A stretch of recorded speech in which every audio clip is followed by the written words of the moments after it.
Manovers, pernah nggak lu ngerasa keren cuman karena pakai flanel belel dan sepatu Converse bolong? Gue pernah kayak gitu, men. Asli. Dan lu nggak sendirian. Karena gue juga gitu. Tapi pernah nggak lu mikir, kenapa ya gaya gembel kok bisa jadi statement fashion gitu loh. Dan hari ini, kita ini nggak cuma ngomongin Kurt Cobain doang. Kita bakal ngebedah grunge dari rootsnya, akarnya yang terdalam. Dari kota yang dipenuhin kabut dan pembunuhan berantai. Ngeri ya kan, sampai gimana gaya hidupnya yang masih sampai sekarang ini ya, masih nempel gitu di anak muda zaman sekarang gitu. Jadi dulu gue kira tuh grunge itu ya cuman Nirvana doang, rambut gondrong dan suara fals, ya kan, tapi keren gitu loh. Banyak hal yang sebenarnya media ini nggak pernah ceritain gitu loh. Termasuk kematian-kematian tragis yang sebenarnya lebih menentukan arah grunge ketimbang headline tentang Kurt Cobain-nya doang. Nah, Manovers, grunge itu lahir tuh bukan dari label besar ya kan? Bukan juga dari majalah musik atau dari industrinya Hollywood, tapi dari garasi-garasi gelap di kota Seattle, men. Buaya ya kan? Underground bana lah gitu loh. Nah, kota yang waktu itu dikenal bukan karena industrinya, tapi karena apa coba? Ya kriminalitas. Dan kebosanan orang-orang yang ada di situ gitu loh. Bayangin nih ya, lu tinggal di kota yang bahkan IO aja ogah bikin konser di situ. iya, saking hiburan itu minim, ya kan? Band besar tuh nyaris nggak pernah mampir. Nah, itu tuh lahirnya grunge tuh dari situ tuh, gitu loh. Jadi nggak sesimpel yang ada di bayang-bayang orang yang kayak, wah, Nirvana tuh something gitu ya kan. Wah, gede itu gara-gara ini nggak, men. Tapi justru karena itu, warga Seattle jadi punya ikatan. Ikatan apa nih? Ikatan yang kuat antar komunitas mereka. Mereka tuh bikin band, main bareng, saling dukung, saling support. Nggak ada itu yang saling ngehujat. Kayak di negeri Konoha ini ya kan, naik satu dijatuhin, ini satu dijatuhin ya kan. Nggak gitu. Gitaris A main buat band B, bantuin band C. Jadi semuanya tuh saling silang ya kan. Gimana sih underground? Itu yang ngebentuk mentalitas do it yourself, DIY maneuvers. Nah, dalam skenanya grunge, band-band kayak The Melvins, Green River, ya kan? Terus The Gits sampai Seven Year Beach. Mereka semua tuh bagian dari awal-awal mulanya grunge tuh. Jadi mereka ini bukan superstar, tapi itu fondasi. Lo kebayang nggak? Tahun 1986, kompilasi album Deep Six itu jadi titik awal tabirnya grunge. Mulai terbuka ya kan. Nah, sekarang gini maneuvers ya. Kata grunge sendiri itu sebenarnya makna harfiahnya tuh sampah ya kan. Kumuh, kumel, sampai kotoran gitu loh. Nah, penampilan seperti ini rupanya tuh yang dianggap sebagai sesuatu yang ekspresif oleh para grungy. Tampilan apa adanya, seada-adanya dan semaunya itu dianggap sebagai presentasi anak muda yang ingin apa ya, nggak mau terikat gitu loh, bebas gitu loh. Pokoknya no rules deh. Fuck the rule, fuck the rule. Pokoknya kebebasan tanpa terikat aturan tertentu. Makanya nggak jarang nih ya, banyak yang menilai itu seseorang dari grungy hanya dari gaya pakaiannya doang. Hal ini dikarenakan banyaknya musisi grunge yang apa ya, berpenampilan tuh gembel gitu. Karena kelihatannya kayak nggak terawat dengan pakaian yang serba gelap, kusam ya kan. Tapi balik lagi nih maneuvers nih. Dalam arti harfiah ya, lu bakal nemuin distorsi gitar yang kasar, fuzzy, ya kan? Beat drum yang nendang, dan vokalnya juga nggak harus yang merdu sendu. Tapi jujur, itu grunge. Bukan tentang teknik gitar yang gimana-gimana gitu loh.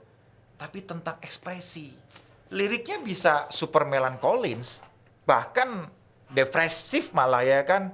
Tapi tetap ngasih ruang buat lu tuh buat ngerasa gua nggak sendirian coy. Gua nggak sendirian. Nah, genre ini nih kayak gabungin dari punk yang rebel, metal yang berat, dan noise rock yang bising tapi jujur gitu loh. Nirvana, Pearl Jam, Alice in Chains, Soundgarden, semua punya gaya masing-masing. Tapi satu benangnya, gak ada yang dibuat-buat dari mereka itu. Gaya grunge itu lahir dari keterpaksaan. Baju murah dari toko barang bekas. Kalau sekarang nih rame-ramenya thrifting ya kan. Celana jeans robek, flanel belel. Tapi dari situ lahir sebuah identitas, men. Jadi bukan karena pengen gaya-gayaan, kagak gitu loh. Tapi karena begitulah hidup mereka. Dulu anak muda yang hidup dengan culture grunge ya, itu bener-bener jadi apa ya? Jadi orang yang sangat gak tertata gitu loh. Dan berpenampilannya juga sangat kumuh gitu.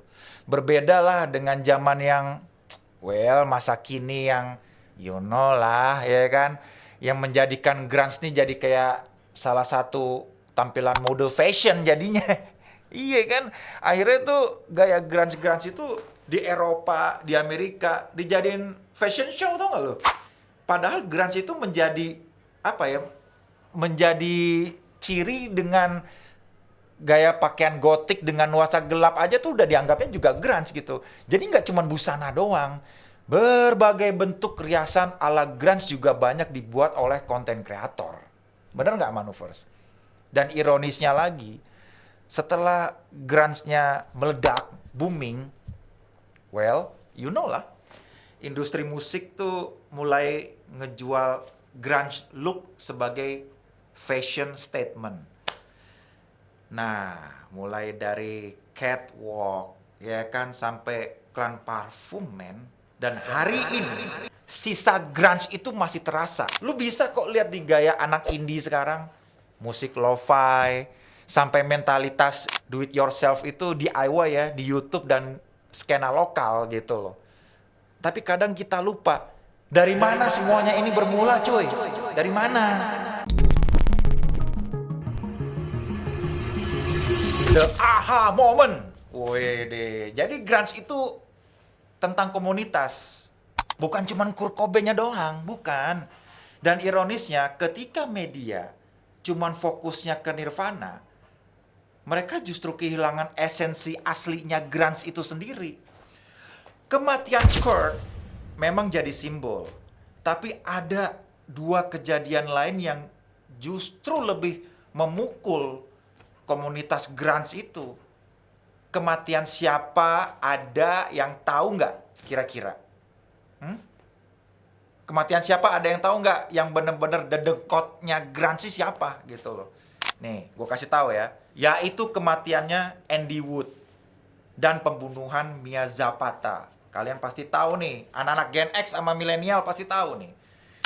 Mereka bukan headline, men. Tapi mereka itu adalah nadi dari skena itu. Dan ketika skenanya itu mulai kehilangan roots-nya, akarnya, ya udah, yang tersisa ya hanyalah bungkusnya doang. Label, baju, dan nostalgia, ya kan? Tapi esensinya grunge yang tentang kejujuran, keterhubungan, dan rasa muak gue sama terhadap kepalsuan dunia ini itu yang patut kita rawat, Manuver. Jadi grunge bukan cuma musik. Grunge itu adalah bentuk perlawanan terhadap sistem, ya kan? Terhadap kemunafikan dunia, bahkan terhadap diri kita sendiri. Bener nggak, Manuvers? Setuju? Kalau kalian setuju, jangan lupa isi kolom komentar di bawah ya. Dan meskipun kita hidup di zaman yang berbeda, semangat itu masih relevan. Jadi lu nggak harus pakai flanel buat jadi kelihatan kayak anak grunge beneran. Tapi lu bisa milih untuk jujur. Milih bikin karya dari garasi rumah lu misalkan, atau lagi di kamar sempit lu, atau di kamar kosan lu yang cuma di depan laptop ya kan, bikin lagu grunge. Tapi lu milih nggak ikut-ikutan cuman karena semua orang bilang, Itu keren. tapi gue pengennya kalian tuh jujur. Gue pengen denger dari lu semua, buat lo, apa sih arti kebebasan berekspresi itu? Coba seluruh manuvers yang ada, apa sih arti kebebasan berekspresi itu apa? Nah, tulis di kolom komentar ya. Karena siapa tahu dari obrolan kecil ini lahirlah ada gerakan gerilya besar berikutnya. Salam rancak dari gua, dan lo jangan lupa untuk subscribe Manuver ID di Rock and Metal 11. Salam rancak.